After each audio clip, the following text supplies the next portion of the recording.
नाज़रीन, आपको बताएं पाकिस्तान तहरीक इंसाफ और सुन्नी इत्तेहाद काउंसिल की मुश्तरका पार्लिमानी पार्टी का अहम तरीन इजलास पार्लियामेंट हाउस में जारी है। तफसीलात जानते हैं खालिदा राजा से। जी बताइएगा।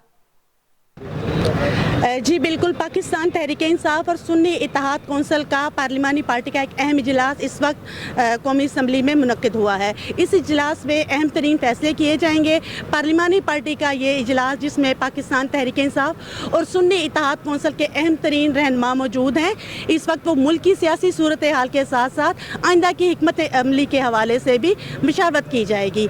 इजलास के अख्ताम पर अरकान पार्लियामेंट यहाँ से पैदल मार्च भी करेंगे और उसके बाद मीडिया से एक अहम गुफ्तगू भी की जाएगी। जी बहुत शुक्रिया खालिदा राजा, हमें तफसीलात से आगाह करने के लिए।